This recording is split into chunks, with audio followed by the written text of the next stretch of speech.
سلام كبراتن كبرانن ازي بلا كولو ميديا نلومينا باخم زورنا يوم وانا قداسن معلومات كم ساعه قريبنا لنا كتكلاتونا چانالون سبسكرايب كتغبرون عدم نابتي فلما يزعبانا كنبرينا امريكا ابجت ايرانن اسرائيلن انتاي قد كم تصاوت كساب حزين صورا يخونن يخون امبر علي كماني ان بريزيدنت ترامب اتنقي قلهم ترامب لومي اب محبر مرخبتات زقربوا اكاتا غداي جن بريزيدنت امريكا اتاغر نابخونات كاتوا علو ديو ايغبان كوسن خندي زاكر سلطان علو زبل حتون العللهم مسارات حقي امريكا نتي بريزيدنت اب العلي خاله هاجر بوقع كونات نايم اواج سلطان يبلونيم يخون امبر كونغرس ويخا اتوم اب بايتو كلت حزبن سيناتن استمرصوا ابارات بايتو طرحيوم خمو كغبرو زخولم يخون امبر تي بريزيدنت وانا ازازي عتق حيلي مخانو تحقي يغلصيم ازي مالت تي بريزيدنت بوقع كونات كي اوجه سراويت كوافر وتادراوي سرحتات كايد كم زخل زملاختيم نابنت توسيدنا بريزيدنت ترامب اب 2017 اب العلي سرعات اساد اب سوريا متقعتي نفتي كفصم وسانم فقاد كونغرس زدليو اينبرنيم يغداسيتي بريزيدنت هاغراوي دحنت سباوي سخفتاتن بمتقاس بعل يوزو واسانيرم حزدما غلا ابالات بايتو كاب استفلالي سلفتات نتي بريزيدنت ابل علي ايران ناي اير متقعتين مئزاز زلو سلطان كدرتو يصعرو كم زلو يزغلص زلم توماس ماسي استبالتو كالي ريبابليكان كاب كينتاكي تمالي سولس ترامب بزي فقاد كونغرس كمزي عانس سغمتات كيوسد زخلخل امام يا غريب زلم اتي وكيل ريبابليكان اب اكس فايلز ازي ناتنا خوناتا يخونن زبل خوينم يخونن بر بمسرت قوامنا خمزي عانت غدات كوسن زلو كونغرس يكبلون اسميرولم اسرائيل خمزي زلاتون توسخي 10 ويم 12 معلطات طرحيا بالاستيك ميسايل ايران كتودق تخل دحري جن اصواراتها معقاب كتجمر كم زلوا تنتانا واشنطن بوست يحبرم ازي تنتانا ايران نمنتاي انا يشتو جن خع قصالي متقعتي ميسايلات تفصم كم زلا كردي يخليم انت خونه جن ايران خونه لا نتي خبر مكلخال اسرائيل مدخام غزيو زحلفو وي دمام تحت حيلي زلو ميسايل تتكم كم زلا يزغل زلم ازي استراتيجي زي دمام اتريشار كونات وي خع عقمي مودع كونات تبايل زفلطيم اب مصاي بزعابيون زحيلون ميسايلات مفصام متقعتي منغدين مصراي زعلمه كم زخونه تنتنتي زغلصم ازي زي تمطاطن ناي وصاتات كفتت اب مبزحتي وان كاب 3 كسب 5 ايران بالاستيك ميسايل لمودا كاب 10 كسب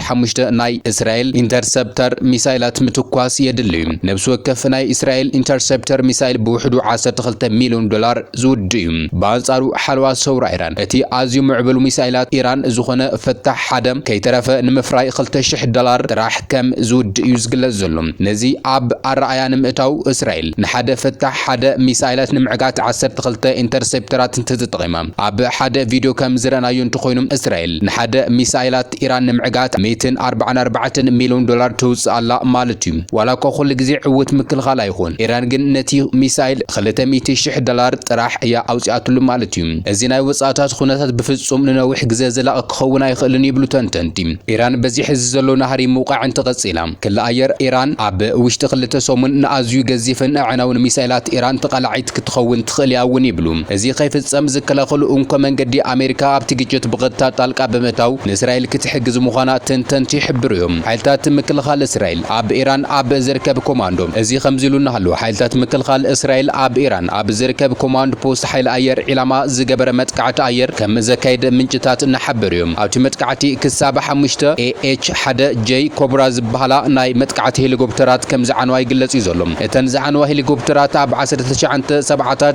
اب غزي شح زمن منغست ايران كاب امريكا ز تبركتا بمخانن لعلي 5 عمت زعدمين كم زخونا يزغلص زلم مبزحتين اذن هليكوبترات ابوان كونات ايرانن عراقن مسحلتات صدام حسين كعنوان كلوام غلين جن بهوت صنيحن جنا اب اغلغلوتين زركبام اتي متقعتي اب استفصم اوان تخكلኛ ቴክኒካው ሁነታት እተን ሄሊኮፕተራት አይተፈለጠን ይነርም እንተኾነ በወግዒ ኣብ አገልግሎት ከም ዘለዋ ተዘርዚረን ነረን እምናት ምንጭታት ከም ዝሕብር ወንት ኮይኑም ኢራን ቅድሚ እዚ ሕዚ ዝካየድ ዘሎ ሁናት ካብዘን ሄሊኮፕተራት ባጻብዕ ዝቁጸራ ጥራሕያ ነረን ስለዚ ድማ እዚ ዕንወት 5 ሄሊኮፕተራት ኣብ ዓቅሚ ኢራን ገለጽ ልዋ ክልዎ ትጽቢት አይግበርን እዚ ከምዚሉን ሃሎም ሓይልታት ምክልኻል አየር ኢራን በእስራኤል ዝተሰርሐ ሄርሜስ 900 ይትበሃል ናይ መጥቃዕቲ ሰብኣል ቦነፈርቲ ኣብ ሰማይ ኣብ ልዕሊ ግዛት ኣስርፋን ከም زودقت افليط الله مودقتا سبال بونفرتي زري فيديو بمزرغحو اتي متقعتي عوت منبارو بعين زترغاغص خوينلهم ايران ابز حلفو 6 معلتات وتر اسرائيلن ايرانن كاب اير علامات توكسام كم زودقت بوقعي كترغاغص ازي نفلم اوان يزلم بتوسخي اتا سبال بونفريت اب وشت مريت ايران مودقام تهاجر كل ايرا ناي مكلخال عاما زريتو الفصام خوينو ون يغنسب يزلم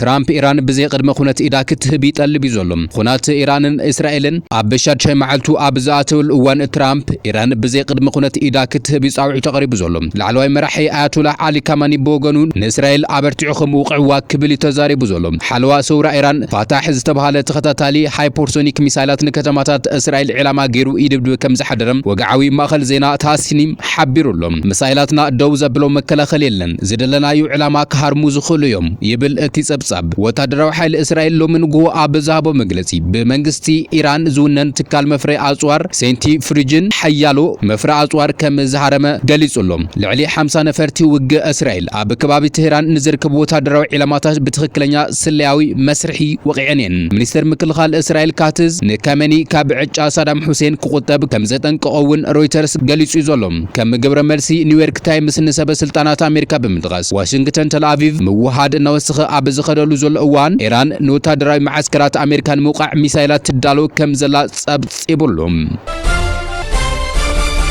መጥቃዕቲ ሳይበር ኣብ ልዕሊ ባንክታት ኢራን ፕሬዳቶር ስፓሮው ዝተባሃለ ኣብ እስራኤል ከም ዝመደብሩ ዝነገረሉ ጉጅለ ሰርሰርቲ ሓበሬታ ኣብ ልዕሊ ቀንዲ ዝዓበ ባንክታት ሴፓህ ዝበሃል ጽዋዕ ናይ መከፋፈሊ ስርዓትን ኢራን ከቢድ መጥቃዕቲ ሳይበር ከም ዝተፈጸመ ተገሊጹ እታ ጉጅለ ንሓበሬታ ሚልዮናት ዓማዊል ከም ዝሰረቐትን ኣገልግሎት እቲ ባንክ ድማ ከም ዘሰናኸለትን ይዝግለጽ ዘሎ በአንጻሩ ሓለፍቲ ኢራን ነቲ መጥቃዕቲ ከም ዘይተኻየደ ብምግላጽ እቲ ዘጋጠመ ምቁራጽ ኣገልግሎት ቴክኒካዊ ጸገም ከም ዝኾነን ንምዕረራይ ይጓዩ ከም ዘሎ ይዝሕብር ዘሎ እቲ ተጻራሪ ሓበሬታ ነቲ ኣብ መንጎ ኢራንን እስራኤልን ዝካየድ ዘሎ ናይ ሳይበር ውግእ ዘጓሃር ከይኸውን እውን የስግእ ዘሎ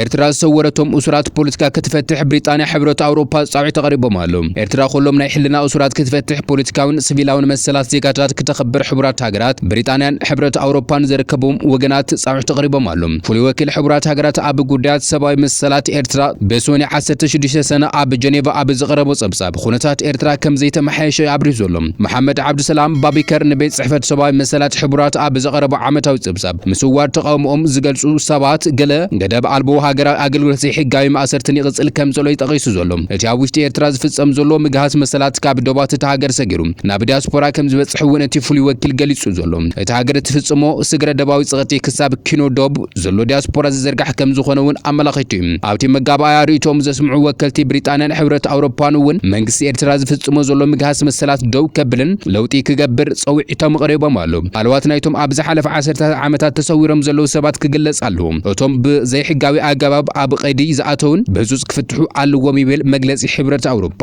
ብፍላይ ድማ በቲ ኣብ ልዕሊ ተሓለቕቲ ሰብኣዊ መሰላት ተቃወምቲ መንግስትን ዝፍጸም ዘሎ ስግረ ደባዊ ጸቕጢ የተሓሳስበና ኣሎ ይብል እቲ ሕብረት ኤርትራንቲ ትቕጽሎ ዘላ ገደብ ኣልቦ ሃገራዊ ኣገልግሎትን ዘይሕጋዊ ዕስክርና እውን ደው ክተብሎ ተማሕጺዙ ዘሎ ኣብቲ መጋባእያ ዝተረኸበ ወኪል ኤርትራ ሃብቶም ዘርኣይ በወገኑ እቲ ጸብጻብ ፖለቲካዊ ህቅነ ዘለዎ ወይ ክብል ብምንጻግ ሕብራት ሃገራት ኣብ ልዕሊ ሃገሩ ዝኽተሎ ፖሊሲ ርትዓዊ ከም ዘይኾነ ነቒፉ ኣተኩሮ መንግስቲ ኤርትራ ኣብ ትምህርቲ ጥዕና ጾታዊ ማዕርነት ዘላቒ ልምዓትን ምዃኑ ዝገለጸ ኣቶ ሃብቶም ኤርትራ ሰብኣዊ መሰላት ኣይትነጽግን እያ ንሃገራዊ ሉዓላውነት ናይ ምድኻም መሳርሒ ምዃኒና ንቆም ክብል ገሊጹ ካብ ትግራይ መጠንቀቕታ ብዛዕባ ሕማም በዲዶ ሄበይ ቢሮ ጥዕና ክልል ትግራይ በዲዶ ሄበይ ዝተባሃለ ሕማም ኣብ ዞባ ደቡብ ከም ዝተረኣየ ጠንቂቑሎም ኣብታ ዞባ ምልክታት ናይቲ ሕማም ዘርእዩ 3 ጥርጡራት ሰባት ተረኺቦም ኣብ ትሕቲ ጽኑዕ ምርመራ ከም ዘለዎ እቲ ቢሮ ኣፍሊጡሎም ቀንዲ ምልክታቱ ድማ ኣብ ገጽን ኢድን እግርን ዝወጽእ ማይ ዝዓቆረ በዲዶም ብርቱዕ ረስንን ሕማም ርእስን ከም ዝኾነ ይገልጹ እቲ ሕማም ብጥቡቕ ኣካላዊ ምትንኻፍ ጾታዊ ርክብን ክዳውንቲ ብሓባር ምጥቃምን ዝመሓላለፍ ክኸውን ከሎ ክንከላኸሎ ዝከኣል እኳ እንተኾነ ብቐሊሉ ግን ከይተባልዐን ከሎ ጽቡቕ መርሓ ከም ዝምረጽ ሰመዚ ጥዕና ክልል ትግራይ ኣነጺሮም ኣለዉ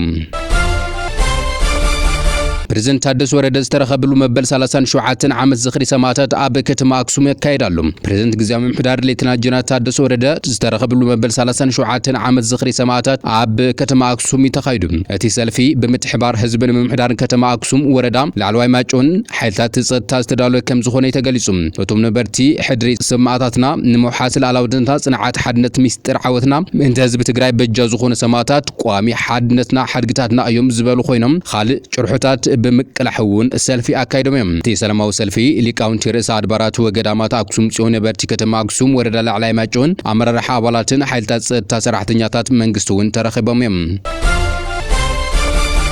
ኮሚሽን ባህልን ስፖርትን ኤርትራ ልዕሊ 1.1 ሚሊዮን ነቐፋ ዝዋግኡ ናውቲ ቅድድም ብስክሌትን ኩለን ዞባታት አበርኪቱም ከም አካል ናይቲ ንጥፈታት ቅድድም ብስክሌት ኩለን ዞባታት ኤርትራ ንምዕባይ ዝግበር ኩለ ሜዳዊ ጻዕሪ ኮሚሽን ባህልን ስፖርትን ኩለን ዞባታት ልዕሊ 1.1 ሚሊዮን ነቐፋ ዝግመት ናውቲ ቅድድም ብስክሌት ከም ወፈያ አበርኪቱም ኣብቲ ስነ ስርዓት ርክብ ኮሚሽነር ኮሚሽን ባህል ስፖርትን አምባሳደር ዘመደ ተኽለ አባላት ፌደሬሽን ዞባታት ተረኺቦም እዮም ዓበይቲ ነፈርቲ ውጋ አሜሪካ ካብ መደበር ብሪጣንያ ተበጊሰን አሜሪካ ኣብ መንጎ ኢራንን እስራኤልን ኣብ ዝካየድ ዘሎ ግጭት ብወታደራዊ መዳይ ክትሳተፍ መደብ ከም ዘለዋ ዝገልጽ ጸብጻባት ንዓበይ ዝኸይድ ከም ዘሎ ይግለጽ እዩ ዘሎ ነፈርቲ ውጋ አሜሪካ ኣብ ምብራቃዊ ዓዲ እንግሊዝ ካብ ዝርከብ መደበር ተበጊሰን ኣለዎም እዘን ብኤፍኤ 35 ዝዓይነተን ነፈርቲ ውግ ካብ ሮያል ኣየር ፎርስ ሊኬንሄት የን ተበጊሰን ዘሎም ኣብ ሰማያት ነዳዲ ክመልኣ ዝኽእላ ነፈርቲ ተሰንየን እየን ካብቲ መደበር ተበጊሰን ዘሎም